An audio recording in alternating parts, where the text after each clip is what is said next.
आपकी खबर YouTube news channel के इस अंक में आपका स्वागत है। मैं हूं विवेकानंद उपाध्याय। 2024 के लोकसभा चुनाव का परिणाम सामने आ चुका है।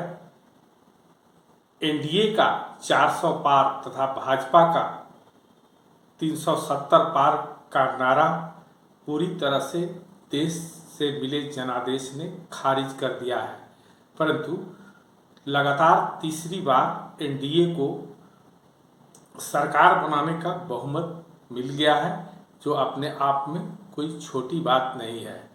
जहां तक मिले जनादेश का सवाल है, अभी तक प्राप्त आंकड़े के अनुसार एनडीए को 293, इंडिया गठबंधन को 233 तथा अन्य के खाते में 17 सीटें देश भर में गई है।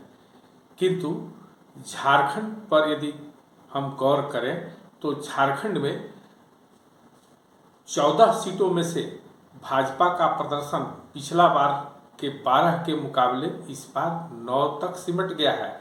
और इसमें सबसे बड़ी बात है कि आदिवासियों के लिए सुरक्षित सभी 5 सीटों पर झामुमो कांग्रेस गठबंधन ने कब्जा जमा लिया है।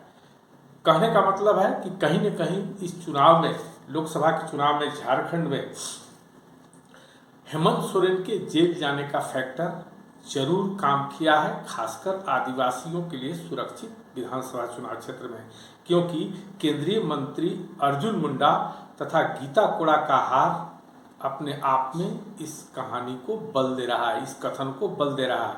यहाँ तक कि हेमंत सोरेन की भाभी सीता सोरेन भी दुमका से चुनाव हार गई है।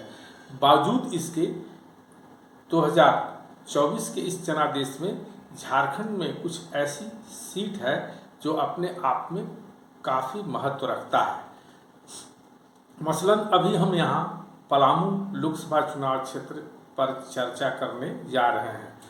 पलामू में बड़े जनादेश के पीछे, जो भाजपा को बड़ा जनादेश मिला है, उसके पीछे एकमात्र कारण मोदी मैजिक तो बड़ा फैक्टर है, परंतु इससे भी इनकार नहीं किया जा सकता है कि पलामू लोकसभा चुनाव क्षेत्र के प्रत्याशी बीडी राम के विरोध में भले ही एंटी इनकम्बिनेशन काम कर रहा था, मगर पिछले 10 वर्ष के संसदीय इनके कार्यकाल के दौरान किसी की भी नुकसान नहीं पहुंचाने की इनकी छवि इनके एंटी इनकम्बिनेशन के बावजूद मोदी के नाम पर ही सही पर स्वीकार करने में मददगार साबित हुआ।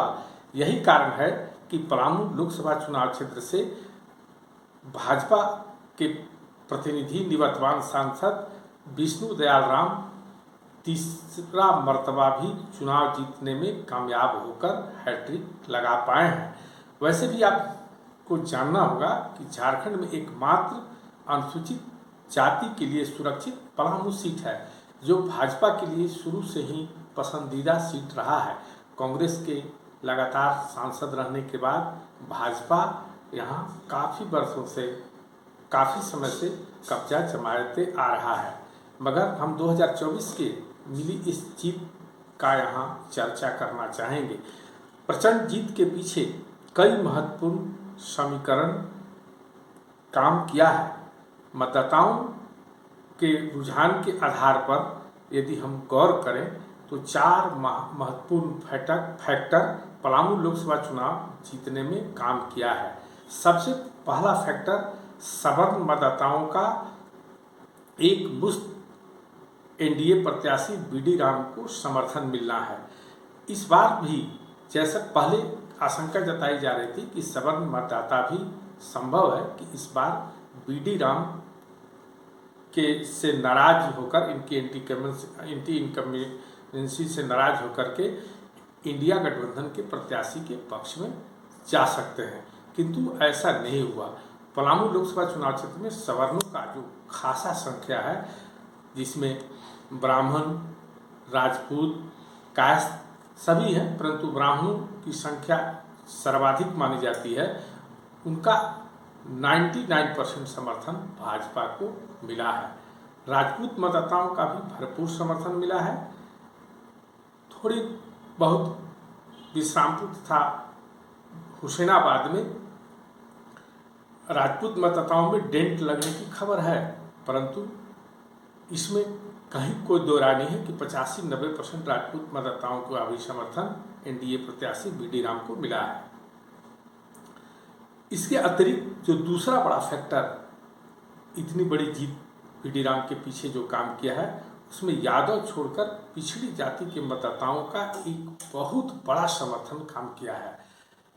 पिछड़ी जाति के मतदाताओं को मतदान के दिन देखा गया कि लाइन लगाकर चुपचाप मौन धारण करते हुए और मतदान केंद्रों पर लंबी लंबी कतार लगा करके घंटों इंतजार कर भी मोदी के नाम पर वोट देने के लिए तैयार थे। इसके पीछे लाभार्थी वर्ग कारण हो, इनको उज्ज्वला गैस, किसान निधि, आयुष्मान कार्ड काम कर रहा है या क्या फैक्टर काम कर रहा है, किंतु मोदी के नाम पर पिछड़े वर्ग के मतदाताओं का इस बार पलामू लोकसभा चुनाव में माइनस यादव जबरदस्त समर्थन देखने को मिला। तीसरा जो बड़ा कारण है, भूइयां एवं चमार जाति को छोड़कर दलितों का शेष जातियों का जबरदस्त समर्थन भाजपा के प्रत्याशी बीडी राम के पक्ष में देखा गया। वैसे मतदाताओं का काफी वोट मिला।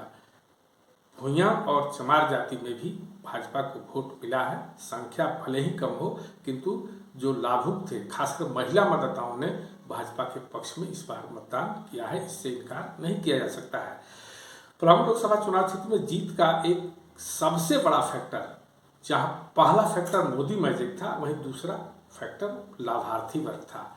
लाभार्थी जो उज्ज्वला, जिनके घरों में उज्ज्वला योजना के तहत रसोई गैस पहुंचा है, जिनके घर में शौचालय पहुंचा है, जिनके घर में किसान निधि के तहत साल में 6,000, भले ही उनके पास 1-2 कट्ठा 4 कट्ठा जमीन हो, पैसा पहुंचता है, जिनके घर में इलाज कराने के लिए आयुष्मान कार्ड उपलब्ध है, ऐसे लाभार्थियों जिन्हें 5 किलो प्रति सदस्य अनाज मिलता है, ऐसे लाभार्थियों का जो बड़ा वर्ग था, वे लोग जाति धर्म यहाँ तक भी कहेंगे सबसे ऊपर उठकर पलामू में भाजपा प्रत्याशी बीडी राम के पक्ष में मतदान किया है। यही कारण है कि पलामू में बीडी राम बड़े ही प्रचंड मत से चुनाव जीते हैं। प्रचंड मत से इसलिए कि बीडी राम यहाँ 2,88,807 मत से चुनाव जीते हैं, जो अपने हमको लगता है कि झारखंड में एक अपने आप में रिकॉर्ड होगा। इनसे अधिक मत चुनाव जीतने वाले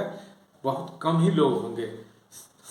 ऐसे यदि देखें तो बीडी राम को इस बार 7,70,362 मत मिला है, जबकि इनके प्रतिद्वंदी इंडिया गठबंधन की प्रत्याशी ममता भूइयां को 4,81,555 मत पर ही संतोष करना पड़ा। सबसे बुरा हाल बसपा प्रत्याशी कामेश्वर, निवर्तमान भूतपूर्व सांसद कामेश्वर बैठा का रहा, जो मात्र 40,000 वोट पर सिमट गए।